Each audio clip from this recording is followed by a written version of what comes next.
talked to him yesterday, but I would start whenever you're ready. We're rolling. The tape's rolling, so whenever you're ready.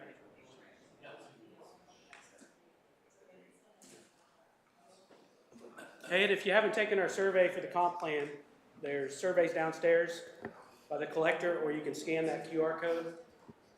You'll see it several times in the presentation. Because we only have 94 of them.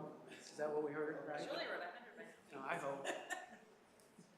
I've taken it 12 times. So. Oh, okay. I thought that was frowned upon. It's going to be my plan. Let's try to take it survey.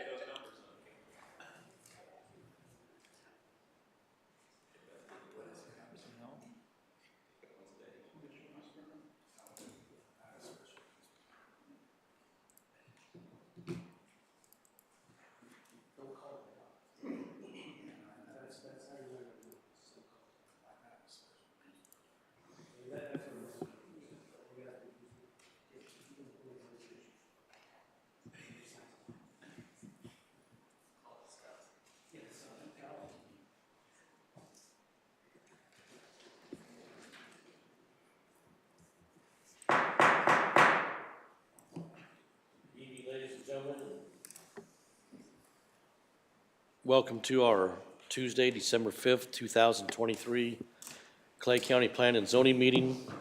We have a few housekeeping rules, please. Tonight we will hear 5 cases. We will begin with a report from the Plan and Zoning staff that will summarize each case prior to any discussion the board members may have. We will then ask the applicant to step up to the podium to ask or answer any questions and present support of their application. We ask the applicant to begin by stating their name and address for the record, as these meetings are recorded. We will then ask for any public participation that may support the case being heard, and then anyone that may oppose the case being heard. Again, asking any participant to begin by stating their name and address. And please remember the topic of discussion needs to remain pertinent to the case being heard. The purpose of the Planning and Zoning Board is to hear the cases and make recommendations to the Clay County Commission. The Commission will review and decide the cases heard tonight on December 14th, 2023 at 6 p.m. in this room. There's been some recent changes with the land development codes affecting planning and zoning, and you might confirm with the planning and zoning staff if your case will go before the Commission or not. Can we begin tonight with a roll call of attendance? Yes, Chairman. Terry Griffin. Present. David Rodas. Present. Mike Brinkley. Present. Brad Scarlett. Jerry Nolte. Mark Beggs. Present. Randall Morris. Present. Chairman Tom Decker. Present. Would call for a motion to approve the minutes of our October 3rd meeting as presented. Motion approved. Very well. Do we have a second? Second. Very well. Could a roll call vote? David Rodas. Yes. Randall Morris. Yes. Terry Griffin. Yes. Mike Brinkley. Yes. Mark Beggs. Abstain. And Chairman Tom Decker. Yes. Motion carries. Very well. The first case we'll hear tonight is case number October 23-147RZ/CUP. And could we have a staff report, please? Yes, Chairman. Would like to add that staff report as part of the official record. So be it. So this case will look familiar. This is the Ectonville storage facility off 92 Highway where the old Ectonville gas station is. Got the aerial pulled up there. The proposal is to rezone it and approve a conditional use permit to allow it to be storage units. The gas station would go away. So nothing, this was heard in October, and none of the uses have changed other than you'll remember there was a small building that was going to be like a contractor's garage. It's my understanding that that part has gone away. I'm going to show you 2 different site plans.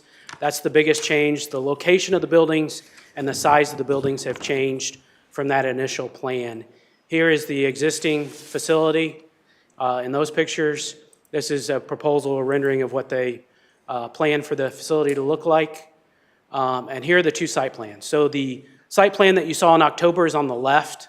The buildings in red are existing, the yellow were the proposed, and the blue area is the proposed detention area.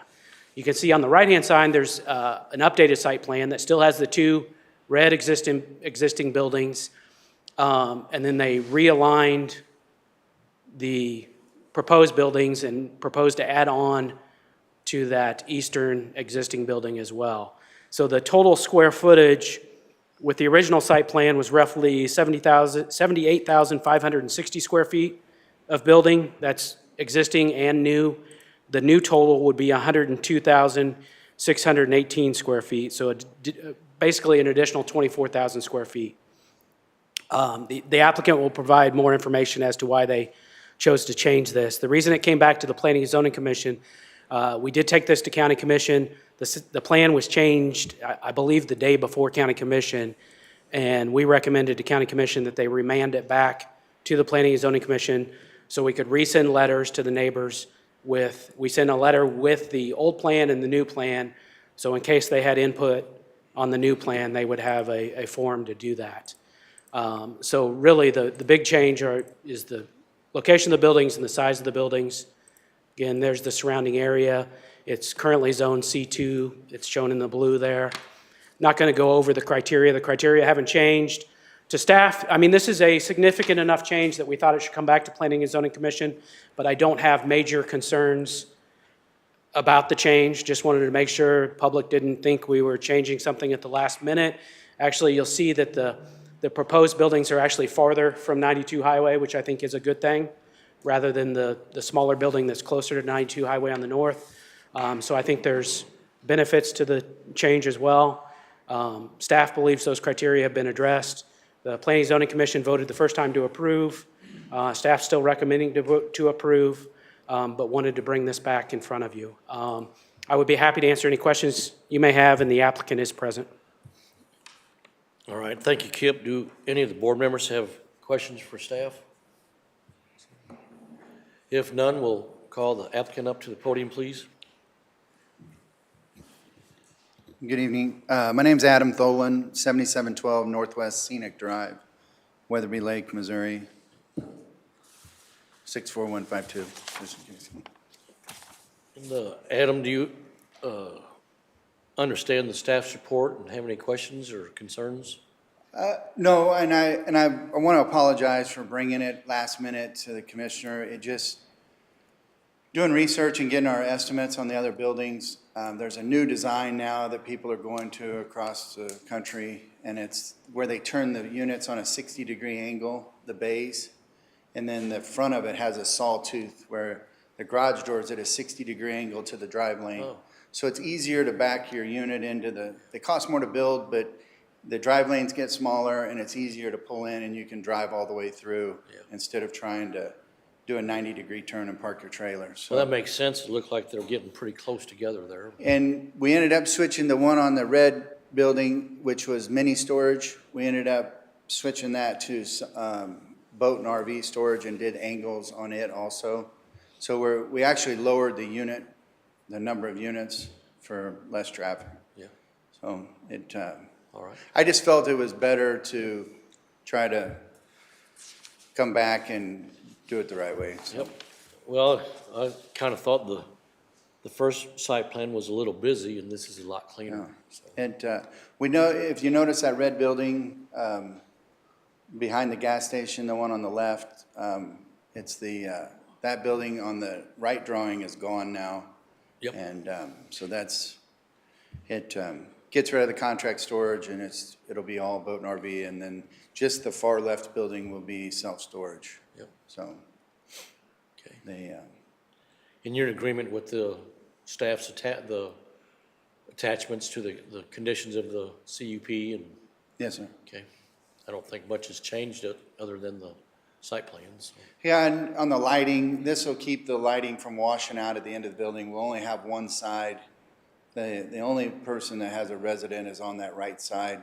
So we'll have the lights on there, and we talked to them about putting motions on those. So those lights won't be on all the time. Yep.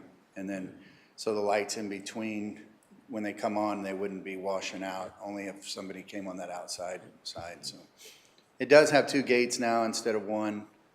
When you pull in off of the highway up there, we reduced it to one entrance, and then you pull in and there's a gate to the left and a gate to the right in case traffic, or if somebody was coming from the other way, they wouldn't have to do a U-turn to get into their space.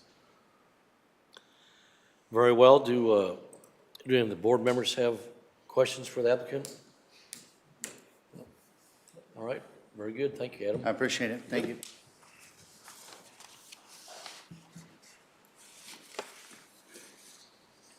Is there anyone in the audience that would like to comment that supports the application being heard?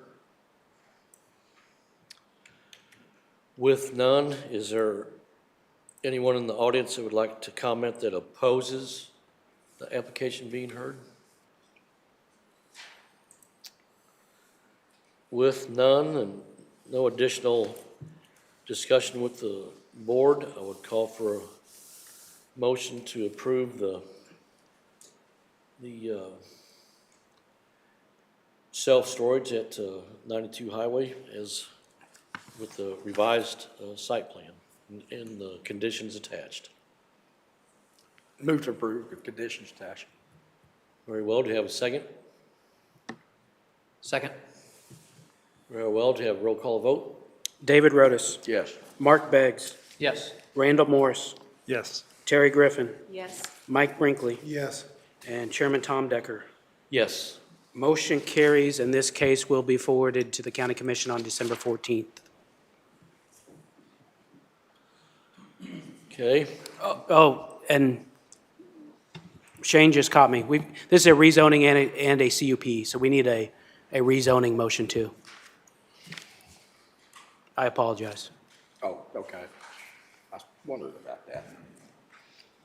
Do we need to do the rezoning first then? It doesn't matter. You've done the CUP with conditions, that's the right way. okay. Just entertain a motion for rezoning All from right. C2 to C3.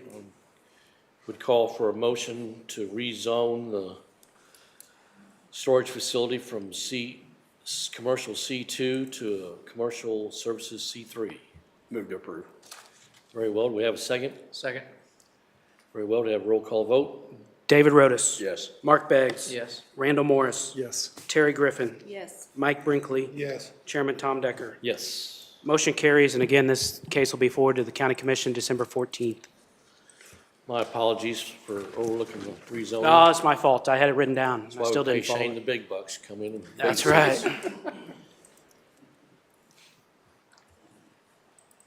Okay, Adam. Thank you. You bet. The next case we'll hear this evening is case number December 23-148 CUP. And could we have a staff's report, please? Yes, Chairman, I'd like to add this staff report as part of the official record. So be it. All right, so this is a proposed conditional use permit for the property located at 13114 Plattsburgh Road. Currently, the property sits at roughly 21 acres. It is unplatted and currently zoned agricultural. This property is located off of Plattsburgh Road and is currently has a single-family residence on it and an accessory building. The applicant is proposing a conditional use permit for a kennel. The applicant's current accessory building is roughly 1,000 square feet and contains a total of 6 indoor kennels and has a total of 12 outdoor kennels, bringing it up to a total of 18. And they have a plan to expand that to 20 total kennels, and their future plans, they're wanting to do, make them all indoor. The purpose of this kennel that is outlined in the applicant's business plan is to provide obedience and waterfowl training along with general boarding. Operating hours are Monday through Saturday, 7:30 a.m. to 6 p.m., and Sunday, 2 p.m. to 4 p.m. By appointment only. This is just some of the pictures of the current facility. You can see kind of somewhat of an aerial of the accessory building with another picture of the outdoor kennels and some pictures of the indoor there. This is the surrounding area. This property abuts the Oak Brook subdivision. And again, as I said before, it comes off of Plattsburgh Road. This proposal falls under the urban services tier of the Clay County Comprehensive Plan. This is the conditional use permit approval that we go over, or the criteria that we go over with all of our conditional use permits. And want to stress that the burden of proof is on the applicant to show how that they meet this criteria, and the applicant does have a PowerPoint and presentation after my report. Staff has not received any phone calls leading up to the planning and zoning meeting, but we have received some letters of support, and they should have been handed out to you. There's a couple of them in there. With all of our conditional use permit cases, we publish it in the newspaper, we post a sign on site, and we send letters to any property within 1,000 feet. In this case, we sent a total of 50. We haven't received any objections from outside agencies, and staff is recommending approval with 10 conditions. And some of them are being, issuing the conditional use permit for 10 years.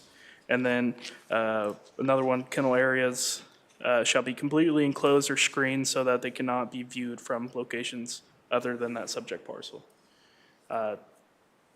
Staff would be happy to answer any questions the commissioners might have, and the applicants are present. All right, thank you, Shane. Do you have something to add, Kip? I just have one item. So just so the commission has all the information, this case started as a complaint from a neighbor about barking dogs. That's how staff became aware of it. And then after that fact, that neighbor called us back and said, basically had regret that they had turned this into us because the dogs that they heard were not associated with the kennel. So, but we had already started the process, became aware of it, so that's why we're in front of you today. This will get the proper permits to them, but that's how this one started. So it exists and is running currently, so just FYI. Okay, very good. Thank you, Rob. Appreciate that. Do any of the board members have questions for staff? So the original complaint, did it come from the Oakbrook neighborhood? I believe it did come from the Oakbrook neighborhood, but the dogs that were barking were, I believe, farther north. Were there any letters of opposition from anyone in that neighborhood? Were they notified? Were they within the 1,000 foot? Yes, we sent 50 letters, and we have not received any opposition Okay, to thanks. date. And the expansion, I think I saw going to 20.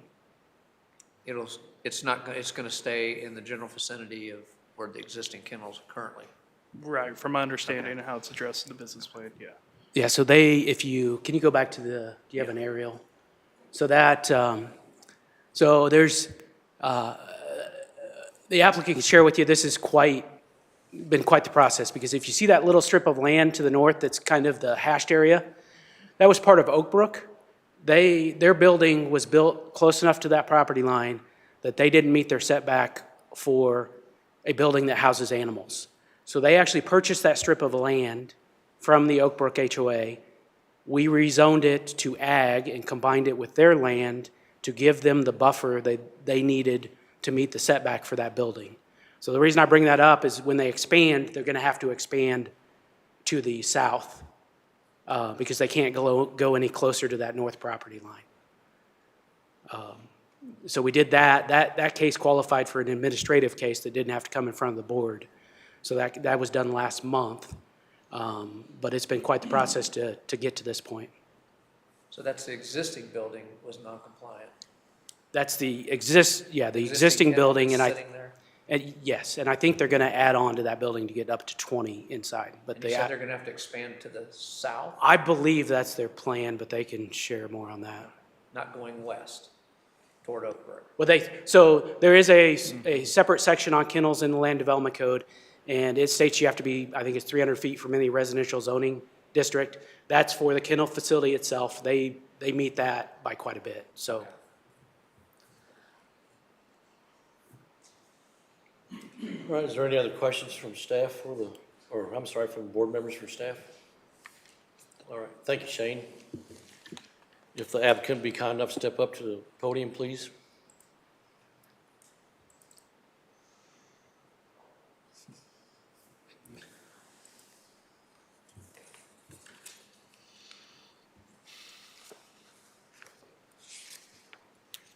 Chase Quarles, 131140 Plattsburgh Road.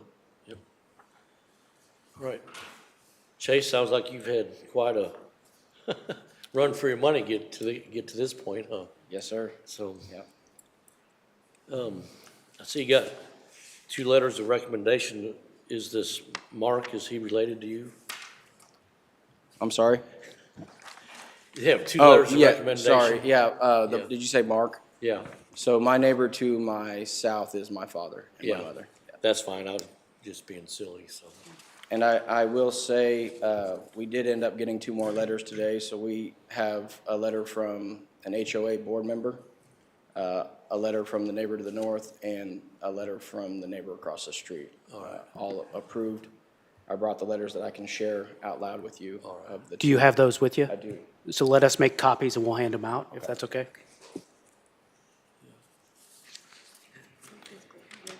I don't physically have them. The other ones.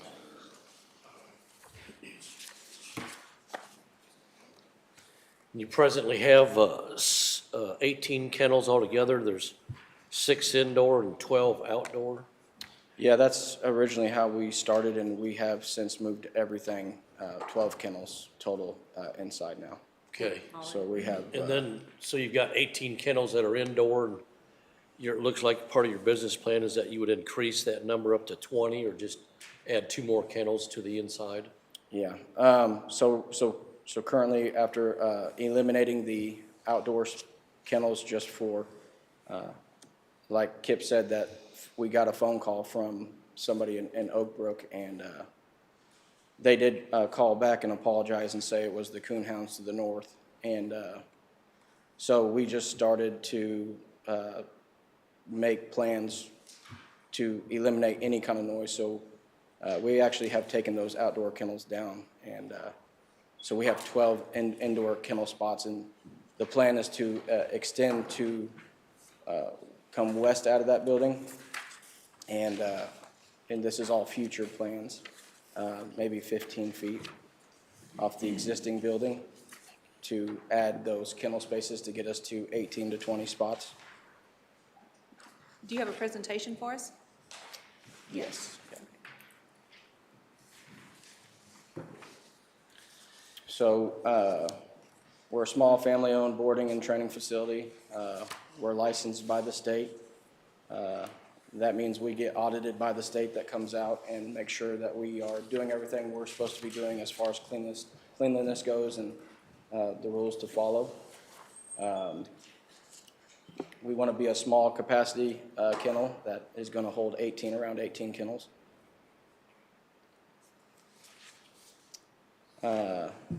The building there, we added the enlarged parking lot, so our guests have a place to park when they drop off and pick up. The building there on the right, the front doors, you go in, and then about halfway there's a wall, and you go in, and the kennels are in that back room. The kennel, or the fence on the back, on the right picture, is the airing area, so it's where the dogs get to go and air and get some fresh air every day.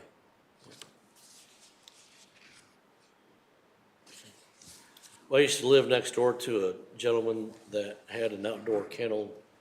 He raised beagles. Yeah. So it was kind of like 24/7. Correct. And he was considerably older than me, and my patience prevailed because he moved on, so. Yeah. And that's why it is important for us not to just insulate the building to use spray foam, which it completely eliminates it. If anybody can hear the dogs, it would be us, as our house sits right next to it. And we have been courtesy to our neighbors, just as anybody would from the moment that we got the phone call until we did find out that it was the wrong person. And then as far as if you were on our property, you cannot see an adjacent house or anybody from our property. So because of the woods and the distance, you actually cannot see our facility or our house from any neighbor or the road. If you drove by, you wouldn't even know there was anything there. You just see a driveway. It goes uphill and then flattens out.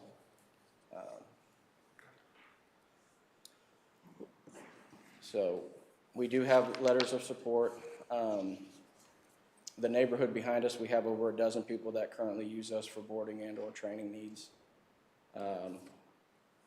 I have individually talked to 4 people from that neighborhood that butt up to our property, asked them if they've ever heard anything. They said no. Asked if I had their support, and they verbally said yes.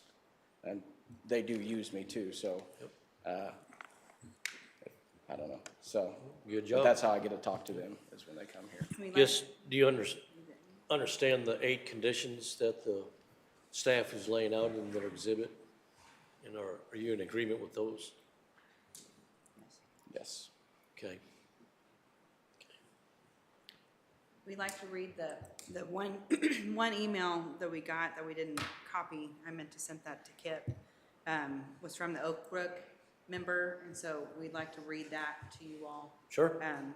Because then it kind of explains the process of them voting to sell that strip of land because they had to show support Yeah. for that in order to do that. And so he mentions that in the letter. And bear with me, I like dogs, but I'm not a public speaker. It says, "To whom it may concern, I have lived in the community of Oak Brook for 7 years. During this time, our community has grown, flourished, and become a very desirable place to live in Clay County. Over the course of our time in Oak Brook, Chase and Tiffany Quarles have been our neighbors and partners as their business has developed next to our homes. Chase has developed relationships with many of our neighbors as he has worked to ensure that his business has no impact on their homes or the environment outside their homes. During my time on the HOA board, I worked closely with Chase and Tiffany, and it became abundantly clear that they have the interest of our community first in mind. Chase has not only worked with our neighbors to ensure his business has not impacted their homes, but has also become the boarding and training provider of choice for many of the people. Chase has many customers in Oak Brook, and while I cannot speak for everyone, I can say with confidence that he has the support of the entire community. Recently, Oak Brook voted to sell land to Chase and Tiffany for operations. The vote passed with overwhelming success and should be viewed as a significant show of support for Chase and Wings Kennel. In closing, I hope to find my words of support for Chase and Tiffany and their family to be supportive of their cause. The Quarles family are excellent neighbors and partners, and we wish them the utmost success in business growth. Rick Lovelady. Very good. Do any of the board members have questions for the applicant? Okay. All right, thank you. Is there anyone in the audience that would like to comment that supports the application being heard? With none, is there, Hang on. I'm sorry. That's all right. Yes, sir. Luke Cox, 17808 Northeast 184th Street, Holt, Missouri, 64048. We're actually clients of the kennel.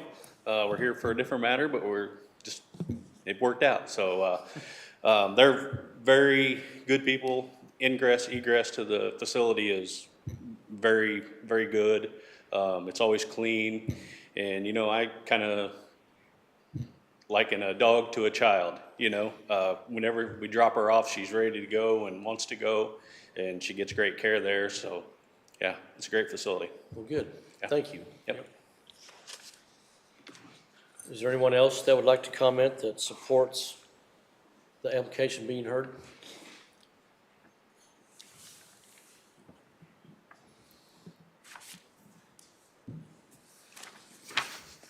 Is there anyone in the audience that would like to comment that opposes the application being heard? Yes, ma'am. And while Ms. Hetzel comes up, I just want to say the letter that we handed out will be Exhibit B as part of the official record. Okay.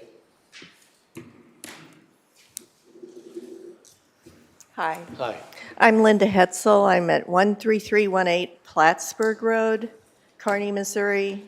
I'm one property owner away from the exhibit, I suppose. I'm not certain that I'm in opposition, I just have questions, and they may influence activities there. My experience is with dog barking noise, so I had to do some research because I don't know anything about kennels, and a single dog barking can reach 80 to 90 decibels. Some dogs reach 100 decibels apparently, but when they get in a group, they can reach 115 decibels. So I was not able to figure out topography, but I'm to the north. I did bring a map that was different. I have 5 copies if you wanted to pass them out so it made sense what I'm talking about.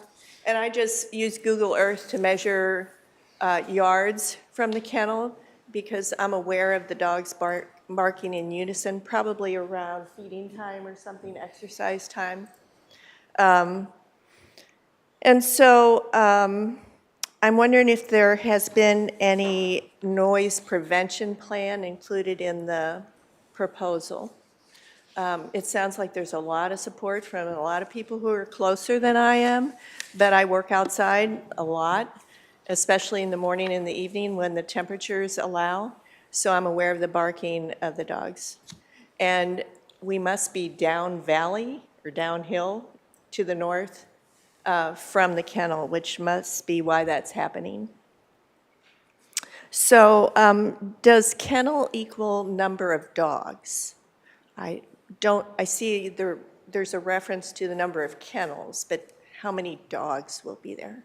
I don't know how many dogs you can keep in a kennel. That's a good question. We'll call the applicant back up to the podium where he can have an opportunity to answer some of the questions that we can't. Okay, thanks. You bet.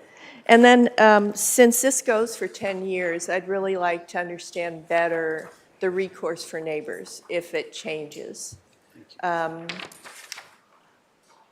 Just because that's a long time. And I'd like to understand how it would be addressed if neighbors had concerns. And I'm grateful that Oak Brook doesn't, because what I found was it does impact property values, or has the potential to. So what I was looking at, oh, thanks. So the map you have is just using Google Earth, and I think they already got a letter of support from the first line to the right that was 321 yards. Our house is, our property line is 357 yards. And then the second line from the right, 310 is another point on the property that I'm aware of the dogs barking. I love dogs. I don't have anything against dogs. And I'm a small business person. I don't have anything against small business. I just want to make sure that current and future impacts are understood better, because barking dogs sound distressing to me. You know, they may be happy as campers, but if they're all barking together, they need something, if it's attention, food, exercise, whatever, or they're just having a good time. Well, I think if you heard the comments from the applicant that he did have 12 outdoor kennels, but those are all becoming indoor kennels now. That explains why it sounds like they're barking in a barrel, I guess, And if they're indoor now. And you live 357 yards to the north and east of the kennel, is that correct? Right. So that's over it's 1,000 feet? Yeah. Not pushing a quarter mile? Right, it's pretty amazing. And I have talked to neighbors on Highview Drive that are uphill from us who have heard it. So it's something about the topography that carries the sound, is my guess. Is this a every day, every morning, every evening, every day occurrence? I'm only speaking from my experience. So as the kennel adds more animals, if there could be a noise mitigation plan maybe built into the process. I love being outside, and I love, let's see, there's a great word for it. Substantially, nope, that's not it. A right to quiet enjoyment. So I do a lot of work by hand. I don't have big tractors. I have very small scale food production operations. So my place is pretty quiet most of the time. And so those are more questions than opposition. It sounds like an important accepted business for the community, so I don't want to Yep. attempt interfering with that. Just think of future protection of Well, right to quiet. there's 8 conditions under this Exhibit A that I think if there's repeated and validated public complaints, then the conditional use permit could be revoked. I think you had a question of how many dogs per kennel, and we'll leave that for the applicant to rebuttal that. Do you have any other questions for him specifically? The process for submitting complaints, what will be the process if it, in the future, should become an issue for any of the neighbors? Well, it says in the staff's report that the public complaints and violations would be substantiated by the Clay County Plan and Zoning staff. So you'd contact those guys right there. So maybe decibel measurements or something? Well, Some so- way to objectify complaints? Yeah, so my department handles all code complaints in unincorporated Clay. Our current land development code does not have decibel levels that you cannot exceed. However, it does have animal nuisance. So it would be a determination of my staff and I as to whether the animals were creating a nuisance. So it's always gray. It's never black and white. It's got to be a gray area. So that may be something for the long-range plan update, is to include a decibel to give you some objective information to work from. yeah, so as Ms. Hessel's aware, we're most likely going to be doing a large land development code amendment after the comp plan update is complete, and that's something that I would expect to be discussed at that point. Thank you. Yes, ma'am. Would the applicant like to respond to the opposition's request, please? Chase Quarles, 13114 Plattsburgh Road, Kearney, Missouri. So as far as dogs per kennel, that's a state license law that we have to abide by. And that goes basically by the length versus height of the dog times a certain number. But long story short, that we run 5x5 kennels, so typically you can run 2 dogs per kennel, but we never run 2 dogs per kennel unless it comes from the same household, if that makes sense. Okay. So we never mix 2 dogs that did not come to our facility together in a kennel. Okay. And I'd also point out, we've been operating for almost 5 years now.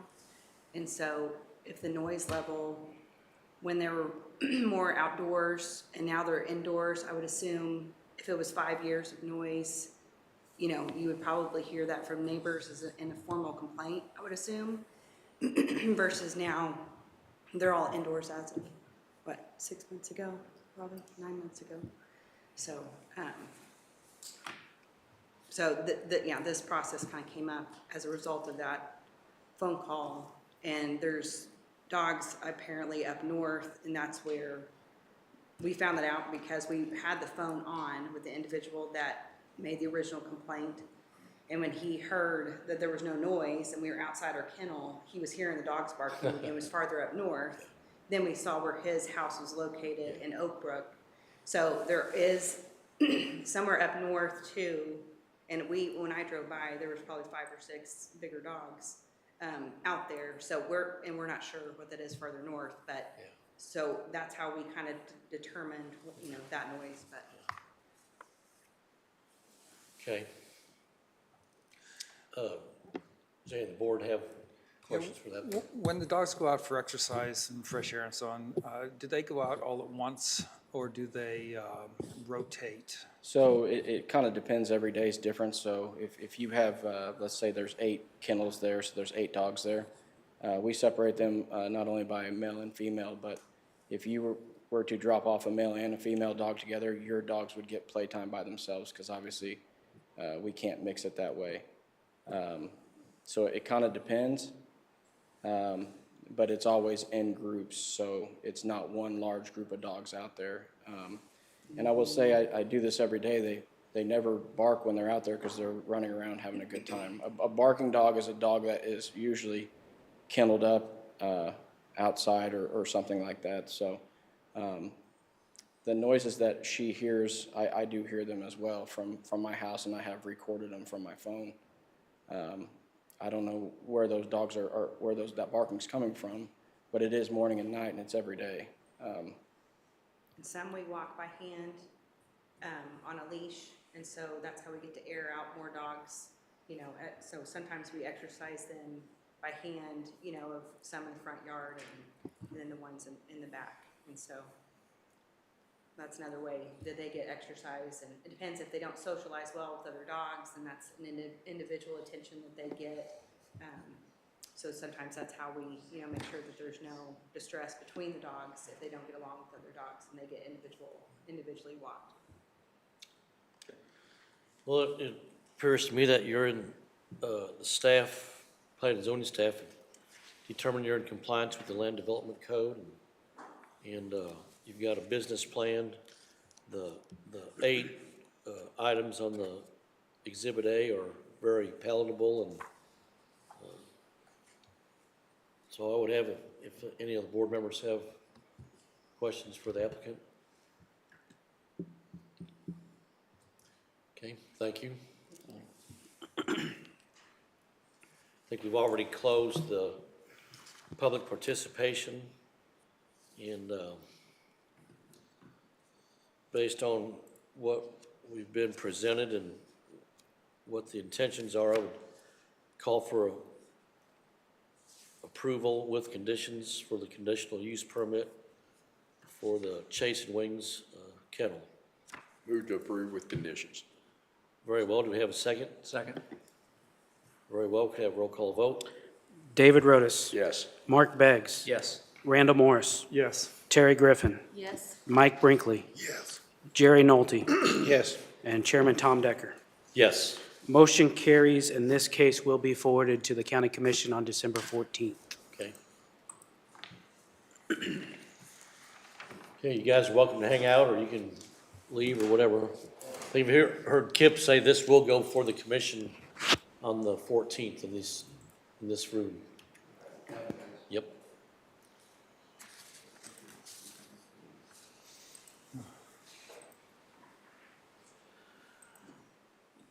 The next case we'll hear this evening is case number December 23-149 CUP.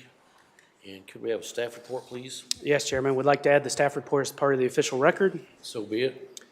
So this is another conditional use permit request. This is a unique one. It's for rental cabins off of 33 Highway. This property probably looks familiar to some of the members because it also has the old tobacco barn farm that was approved for a conditional use permit for a wedding venue. And that was probably 2016-ish when that was approved, and it's been operating since. So you can see the property is identified with the red dot on the screen. It's roughly 33 Highway and 184th Street. The proposal is to have between 4 and 6 rental cabins. We'll show you some renderings here in a second. They're approximately 384 square feet. They would have to meet the building codes. They have hours of operation. There is a small section of code dealing with cabin rentals that says you can't rent them for more than 30 days. They can contain kitchens, and they have to be a certain size. Disregard that one enclosed building, 1,000 square feet. I meant to delete that. That's from the previous case. Here are some renderings. I don't think they've decided on final construction plans, but that's kind of the structure we're talking about. We're talking just small cabins that, you would stay in for a few nights and go and hit the tourist spots in Clay County. Again, here's the surrounding area. It's still a pretty ag-zoned area with some residential zoning in the area as well. The land development code indicates this is in the rural low-density tier because it's north of Kearney, far enough north that it's not in the urban services tier. Every conditional use permit has 6 criteria, which, as Shane stated with the previous case, it's the burden of proof of the applicant to show how they meet those criteria. Now, we probably haven't done a very good job of explaining our recommendation and reports to you over the years. You'll see in this report, we are recommending approval, and it typically says, subject to the petitioner addressing the criteria. So that basically means, and I should have mentioned this with the first case, that basically means the applicant has submitted everything we need. We don't see major concerns with the land development code or the comp plan. But again, it's the burden of the applicant to show they meet these criteria. And we need to have a MoDOT approved access off 33 Highway that is used for the wedding venue that is also approved for this use. They met an exemption for their septic system through MDNR. So they're using the same septic that gets, it's basically a septic tank that gets pumped 5 to 6 times a year. The Water District has approved, and we've also notified Holt and Kearney fire districts. This is in the Holt area, but Kearney can respond sometimes to help Holt. Staff is recommending approval with 10 conditions. You see a unique time frame of 11 years. The reason we're doing that is we want to sync this up with the conditional use permit for the wedding venue and include them under one conditional use permit if this one is approved, so they don't have to renew both of them at different times. The applicant is present, and staff would be happy to answer any questions that you have. Did you say 10 conditions? Yes. Seeing 8. Am I on the wrong report? Exhibit A? Yeah, I'm seeing 8 also. Okay. Then it's probably a typo. I trust you. Whatever's in the Okay. report is All right. Just want to make sure I was on the same page. Didn't we just hear this renewal of the CUP in the last 12 months? Yes, I think they're wanting to kind of make sure they were good to go for several years before they made the investment of what we're talking about tonight. yeah, I believe it was this year we renewed the CUP, April of this year. Okay. I think we did 10 years with it. That's why we're doing 11, just to kind of get them close.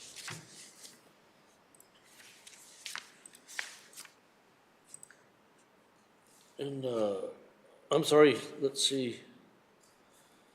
How many letters were sent out to adjoining property owners? 18. Have you had any positive or negative or?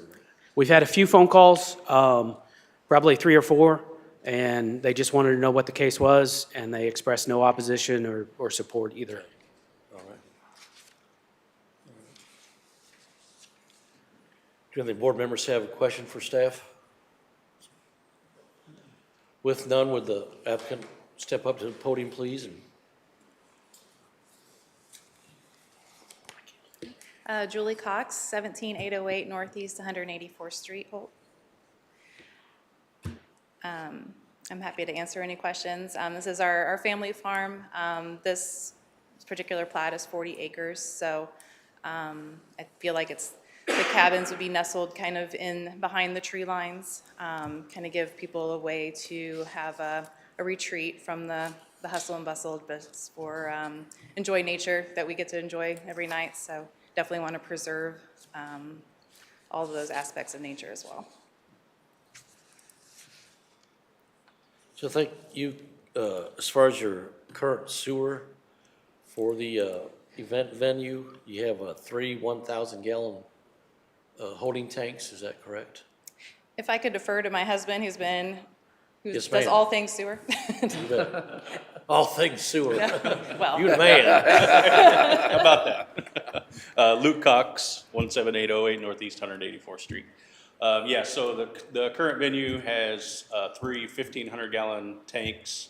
For the DNR, we fall under their exemption for the 3,000 gallons per day or less. We fall way under that, obviously. And then this would have, it's not that, it wouldn't be tied to the same system. It's a separate system, but would be designed the same way. DNR in their publications does the option for the land application. Obviously, we don't want that, and that's one of our stipulations for the barn CUP, that we can't do that, but we just hold it and have it pumped. So you would install 3 more 1,500-gallon septic tanks? Correct. That are actually holding tanks that are hooked in union with each other, That's correct. and that's what's going to service the 4 proposed Correct. cabins. Yeah. Yes. Okay. Yeah, and we You're installing 3 1,500-gallon tanks? Yeah, that's what Three would more? be, three more. But it's just, well, it's way too far downhill from the current system. That Yeah, just seems like a lot of capacity for, but yeah, that's great. yeah.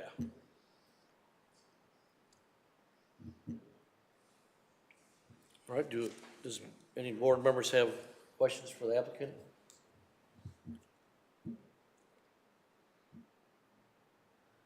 Okay, with none, we'll see what the public has to say. Thank you. Is there anyone in the audience that would like to comment that supports the application being heard? Is there anyone in the audience that would like to comment that opposes the application being heard? With none, if there's no additional discussion with staff or the board, I would call for a motion to approve the conditional use permit for the rental cabins with the 8 items set out in Exhibit A. Move to approve with condition. Very well. Do we have a second? Second? Very well. Could I have a roll call vote? David Rotis, Yes. Mark Beggs, Yes. Randall Morris, Yes. Terry Griffin, Yes. Mike Brinkley, Yes. Jerry Nolte, Yes. Chairman Tom Decker. Yes. Motion carries, and this case will be forwarded to the County Commission on December 14th. Okay. All right. You guys are welcome to hang out or want to leave, your whatever works. Thank you. Yep. The next case we'll hear this evening is case number December 23-150V. And could we have a staff report, please? Yes, Chairman, I'd like to have the staff report as part of the official record. So be it. All right, so this is the vacation for the subdivision Northbrook Farms. I believe this was approved back at it would have been December of last year. So on your screen right now is your approval criteria. Currently, the reason for this utility easement vacation is that we're dealing with an administrative case that's going only through the planning and zoning that deals with the combination of 3 lots into 2 lots. So what we're doing here, and I'll show on another slide, is removing old utility easements and then adding the new ones to the new property lines. So again, this is a variance criteria, should be met with, vacation criteria that should be met with any utility easement vacations. Due and legal notice has been provided as required by the section. No private rights will be injured or endangered by this vacation, and the public will suffer no loss or inconvenience from the vacation, and injustice to the applicant, the vacation shall be approved. So this is currently in red, those are the utility easements that are being vacated. What they're doing here is vacating those and then creating this pretty much a straight line all the way to the top. They're combining that lot 1 and 2, or part of 2 there, and then adding the rest of lot 2 to lot 3.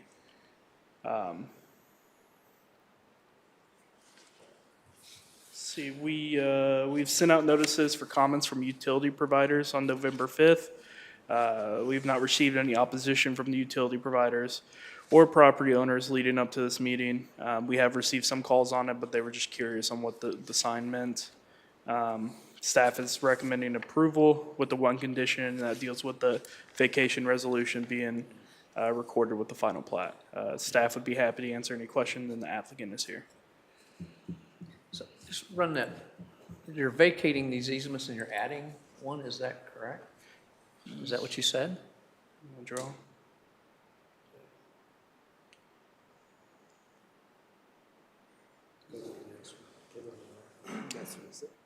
One more.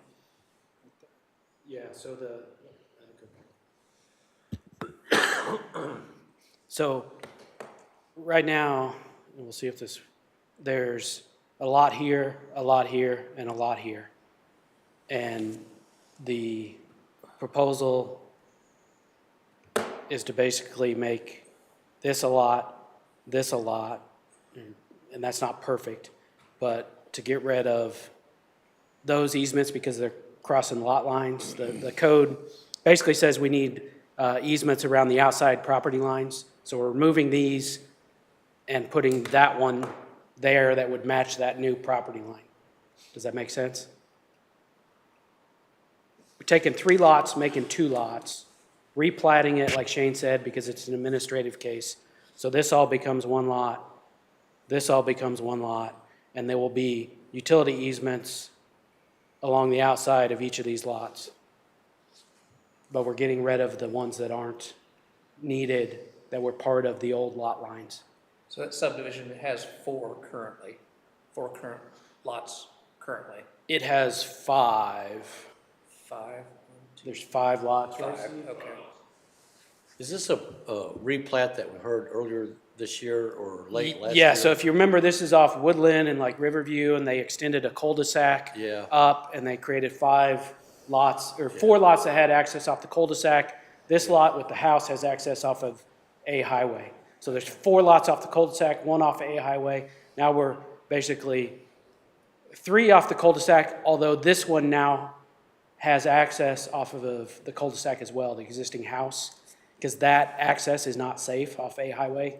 MoDOT allows it to exist, but this, I believe this property owner wanted the option to use the cul-de-sac because it's safer. Does that make sense? Yep. So this is just kind of cleaning up, going from 5 lots to 3 lots, is that right? 5 lots to 4 lots, but we're technically going from 3 lots to 2 lots because the other 2 lots aren't part of this. So we've got 5 lots, but 2 lots aren't part of this. We've got 3 lots that are part of this Okay. that are becoming 2 lots. And I blame Steve for creating this mess. We'll let the applicant expand on your description. I don't know why he needs to expand on it. That was perfect. And I got to go John Madden on it. Do any of the board members have additional questions for our staff? With no further discussion, we'll ask the applicant to step up and state your name and address, please. Good evening, Steve Warger, 6127 Northwest Pine Ridge Circle, Parkville, Missouri. I think Kip did an excellent job of illustrating that. It's basically, if we left the easements on there when we're doing this administrative plat, it would get into buildable areas because those existing easements would be in the wrong place. And now we're just following the proposed lot lines. And the lot along the highway there, along the west side, is gonna go to 17 acres, and so it'll just be a rectangular, and they just are extending their property line straight to the north. The remainder of Lot 2 and Lot 3 is being combined then into about a 13-acre lot. Is this kind of a cleaning up an oversight of the replat that was done earlier? No, the original 5 lots, but what they did is the person, they sold the lot that had the house, which is the one on the west side. Oh. They came back and asked if they could get more property, and they just wanted to make their lot more rectangular. And since they hadn't sold any of the other lots yet to anybody, they went ahead and said, okay, we'll make the deal with you to go to 17 acres. We'll go down 1 lot by adding that 3 acres to the other one and make that a legal lot. So it's just a matter of what the preference of the person on lot wanted Okay. before any of the rest of them were sold. So 2 lots became 1. Yeah, well, 3 lots became 1 because we used part of lot 2 let's look at this. Part of lot 2 on the north side went to lot 1, and then the rest of lot 2 went to lot 3. So basically, we got rid of lot number 2. Who's on first? Yeah. And if we didn't have to vacate the easements, you probably wouldn't even know it happened. So We had to really, go back this and was all vacate the just easement. recorded, and then the first buyer that came in wanted a larger parcel, and that's when you had to divide the land, and that's why you're asking to vacate pre-established utility easements and create what you are now based on the desires of the new landowner. Yes, sir. Yes, Okay. sir. I'm with you. Yeah. So after we go through this exercise, how many lots will there be? There'll be 4, There's gonna be 4. right. One is there from the green to the west. And then, if you remember the original plat, maybe we can get to the original plat here, but the original plat had a very large lot over to the east, which the developer was gonna build on, and then we had other lots in between. It's kind of tough to see that in it, yeah. Basically like that. Yeah. I think they were, There's- yeah, they were okay. numbered the opposite way, but it's 1, 2, 3, and 4 is what it's gonna be now. So you're not touching those two to the east of your, Not touching Your to the easement, east. Yeah. So 3 lots are becoming 2, or overall 5 are becoming 4. So less lots, everybody should be happy. So there's no changes between lots 1 and 2? No, sir. Okay.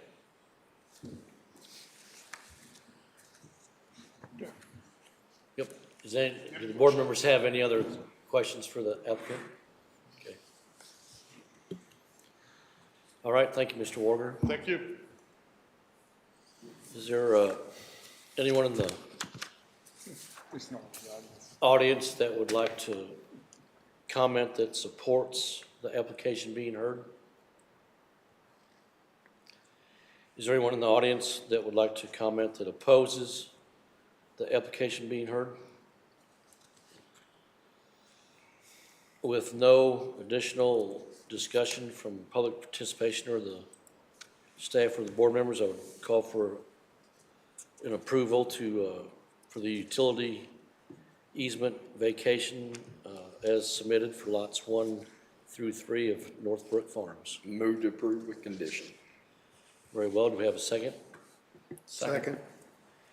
Very well, could I have a roll call vote? David Rotis. Yes. Mark Beggs. yes? Randall Morris. Yes. Terry Griffin. Yes. Mike Brinkley. Yes. Jerry Nolte. Yes. Chairman Tom Decker. Yes. Motion carries, and this case is approved by the Planning and Zoning Commission, so it will not go to County Commission. Okay, very good. Mr. Warger, you're welcome to stay or leave, whatever suits you.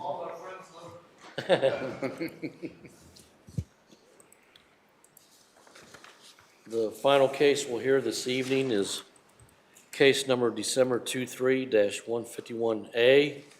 And could we have a staff report, please? Yes, Chairman, would like to add the staff report as part of the official record. So be it. So I'm going to be really quick. I'm just really looking for some initial input. We've got 2 possible amendments, and they came from basically 2 separate places. So the first one is there's a small section of code that I'll show you here in a minute on swimming pools and hot tubs. And we're specifically looking at the fencing requirement around those. Basically, the county code says a fence or a hot tub needs to be surrounded by a 4-foot tall fence with self-latching gates. Now that can be, if you're on 20 acres, that can be a 4-foot tall fence around the entire 20 acres, or it can be around the pool. The current code does not allow a pool cover in lieu of a fence. And the reason we're bringing that in front of you is the Board of Zoning Adjustment approved a variance for a pool cover to be allowed instead of a fence on a 20-acre parcel off of a highway. So we thought it would be a good time to consider a revision to see if that's what the boards would want to do. Because my guess is if we don't at least look and see whether larger properties should be exempted from this, that we will receive multiple variance applications for additional pools without fences. And as you know, each property is a little bit different. Then the second one comes from when we did our large land development code amendment that changed our process. When that went in front of the county commission, there was discussion as to whether that 1,000-foot mailing notice should be increased. So the commission asked that we take this back to Planning and Zoning Commission and basically just discuss, if you think we should reach out to more people farther than that 1,000-foot requirement. From staff's point of view, on each of these items, I don't have a firm recommendation one way or the other. I think we probably should look at the pool and see if we should exempt out some larger properties if they meet certain exemptions. And the adjoiner letters, we're happy to research it if you want additional information as to what other counties and and obviously cities do much smaller footage than 1,000 feet, but we could look at other counties and present information to you if you think you would consider adjusting that. But I don't think staff has a big, recommendation one way or the other. That land development code did change the mailing fee where it was required to be certified. Now we're just sending it regular mail, so we're not going to cost the applicants too much if we go farther. But those are the two items that we promised to bring in front of the Planning and Zoning Commission. Here is the pool code, but really, as I stated earlier, the discussion for staff is whether a fence should be required for every property and whether, we should consider changing that. So our recommendation is we are not having a January Planning and Zoning Commission meeting. We did not receive any applications. So our recommendation is to continue this to the February meeting. But if you have thoughts, provide us just a little bit of direction on each of these, that would be great. And I'd be happy to answer any questions you have. What were the reasons that the BZA used to justify the variance? So the property had a vegetative buffer that they considered as kind of a barrier. There was a fence and gate around a portion of the property, and just my inclination was just the size of the property and where the pool was located relevant to other single-family homes. So it's just that it's going to take a child a little bit longer to get there before they fall in. Well, and, the proposal was they were required to have a cover that met the pool and hot tub code. But I get the point of view, there was discussion that the cover is only as good as the person that hits the button to put the cover on the pool each night. So What's the National Building Code say about the cover? I can research that. My inclination is, I believe the National Building Code allows the cover, but I would want to verify that. The cover has to meet a code because auto covers are totally different than regular pool cover. Yes, it's not, If it meets a certain requirement, that is in lieu of a fence. yeah, it's not your cover that sags and allows somebody to fall in like a solar cover. It has to meet a certain weight standard, things like that. And the hot tub thing with a fence around it, I just don't even see how that's enforceable. I'll be honest, in my 9 years, I don't recall issuing a permit for a hot tub. And they're supposed to. Yes. Some hot tubs are recessed and they're at ground level. Most hot tubs are elevated 36, 42 inches. And you can drown in a hot tub. We see it in the news all the time. Drown in the They bathtub. come with blocks and covers that are approved, for that. That's the only thing, because I kind of went through this same thing with mine. I looked at the code of the National Building Code, and it said an automatic cover that costs $10,000, you spend the extra money, and then in a different part of the code, land development code, it says no cover in lieu of a fence. And it's like, oh, okay, so, but it's totally separated and apart, and, I didn't see it, but I've had a lot of people say stuff to me about that, and that would just, with that cover being so expensive and all the testing that's been done, and it being part of the National Building Code, I would like to see that part be part of our code.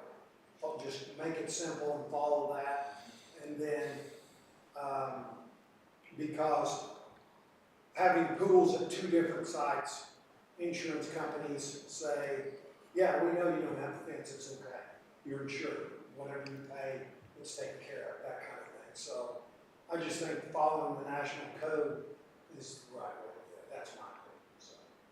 And, go ahead. Is there any distinction made between in-ground pools and above-ground pools? Yeah, How so. does that work out? So it depends how they do the above-ground pool. So we do allow retaining walls or even the pool, the sidewall of the pool, if it meets that 48-inch barrier, that can be the barrier for the pool and the fence isn't required. And is that consistent with the national code that was just referred to? Now, I don't know about that. I know above-ground pools aren't able to have a auto cover. They just won't, they're just not structurally I didn't stable to realize, have. okay.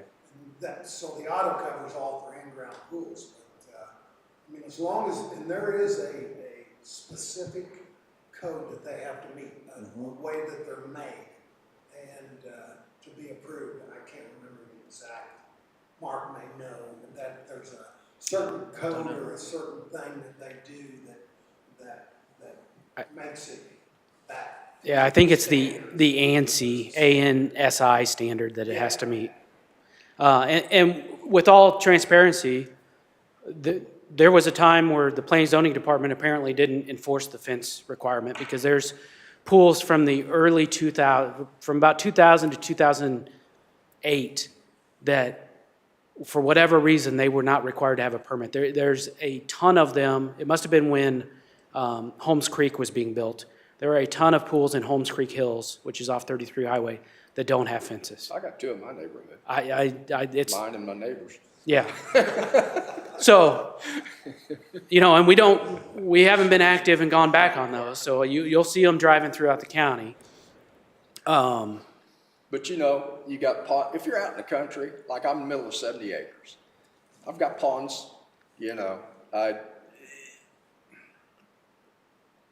sometimes you gotta put it on the individual to be responsible. You don't have to have everybody else overlooking you. And, So you're kind of saying, what's the difference between a pond and a swimming pool? Basically. It's a body of water, then you don't have to have you don't have to have a 48-inch tall fence around the pond, no, but we do for a pool. Yeah. Yeah, I see your point. So maybe we shouldn't for pools. So to your point of a maybe we large should tract of propose. ground versus something insurance company else, knows I don't have a pond. I don't know that I agree with.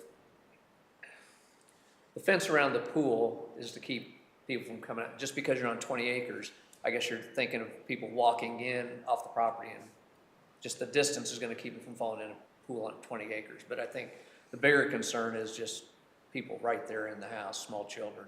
And so I think they need to be Agreed. protected, but I don't know that it needs to be a fence. I agree with Mike. I think we should give them some flexibility to provide some barrier from someone falling in the pool, whether that's a cover or a fence. Same way with a hot tub. If they can provide a hot tub cover that will support the weight of whatever the code says, I think, and is lockable, I think that's a good enough barrier, at least in my opinion. But I mean, why even lockable? It requires a self-latching fence, not a self-locking fence. Yeah. So somebody can unlatch a fence and walk in, so why should the cover have to be lockable? I just think, some way to prevent a small child from being able to easily open it, I I think. know on those covers, These fences the are way that you pretty open them, simple. they have to be a certain distance off the ground, and they have to be where you're facing the pool when you punch in the code to make the cover go across.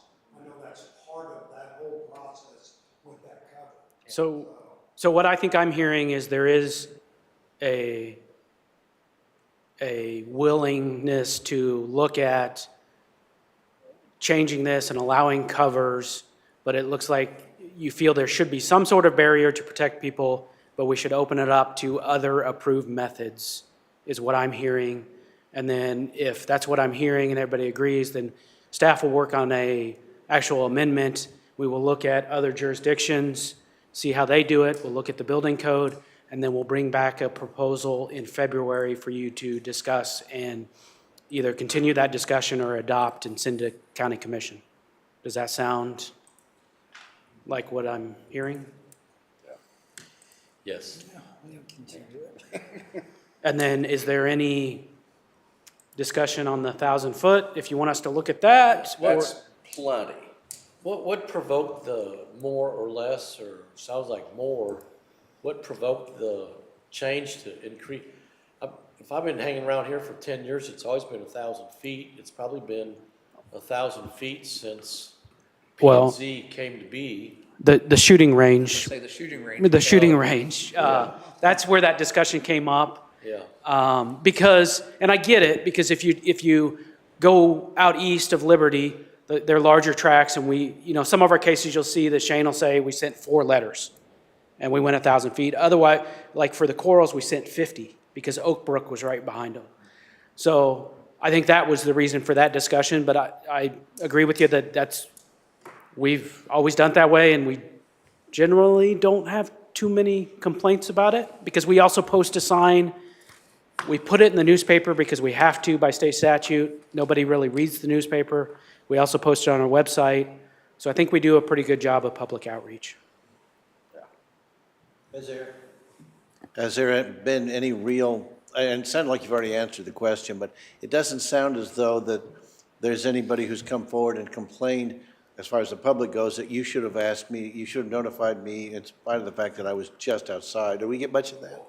We do get that every once in a while, but then, we get the one that's 1,050 feet, but if we go 1,500, we're going to get the one that's 1,600 that can say the same thing. So you can't contact everybody. And honestly, the sign does a better job than the letters anyway, because they see that big sign that they're not used to seeing, and we get more phone calls off the sign than the letters.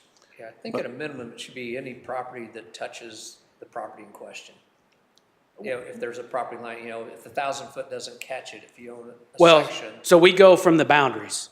So we're you going go from the- 1,000 okay, so feet you from the catch all that. boundaries. Okay. So we always, adjacent Catch all properties always get it. Yeah, I think that's, It does sound a little bit like this is a solution in search of a problem to some degree or another. I mean, I sat through the discussion, obviously, on the commission. I didn't really, it did not move me particularly. I'll just put it that way. To increase. Right. I didn't see that, I didn't see a compelling reason. When neighbors talk, did you get your letter? No, I didn't get one. Well, they're just outside that 1,000 feet, and well, why didn't I get one? Well, I'll call Kip and find out. And it's like you said, if it's 1,500, then the 1,600 person. Right. yeah. Well, so what I'm hearing is we'll move forward with the pool revision, and we'll let the other one sit for a while.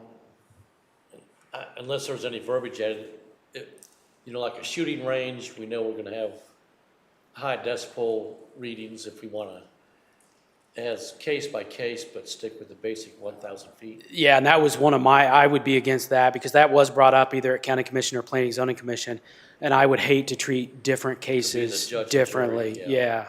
How far can you hear a dog bark? We just finished a kind of a high-profile job that had very strict decibel readings at the property line.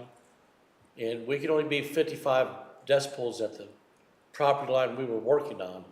If you stood at the property line that we were working on, private side, the state highway that we were 100 feet away, a half-ton pickup truck going 45 miles an hour has a decibel reading of 75. And this lady lives over 1,000 feet away from dogs inside of a kennel, and it sounds like they're barking inside of a drum. Through the woods. Yeah, through the woods. Well, and I'll wrangle us back to the current case. Andy's gonna tell me to get back to the current case. All right, So my bad. I don't want Andy to yell at me. Well, the other thing is, you were talking about that other case that was heard, the shooting range. Being in the room both when it was before this body and the other body, it didn't look as though there was anybody who was being left out of the loop. It looked like we had plenty of people who were there to weigh in on it, so I'm wondering that that's not really going to be an issue. I mean, on something high profile like that, word gets around, whether we send out letters or not. We need to send out letters, obviously, but to increase that, I don't think would have resulted in another person being there who wasn't at either of those hearings, so it seems like it has no practical use. Okay, so my request would be that you vote to continue this to the February meeting, and we'll present you an updated staff I report. think, per the staff's request, I'd call for a motion to continue the case being heard to our February 2024 meeting. Motion to Continue continue to the February meeting. to a February meeting. Do you have a second? Second. Very well, can we have roll call vote? David Rotis. Yes. Mike Brinkley. Yes. Terry Griffin. Yes. Jerry Nolte. Yes. Mark Beggs. Yes. Randall Morris. Yes. Chairman Tom Decker. Yes. Motion carries, and we'll bring back the amendment at the February meeting.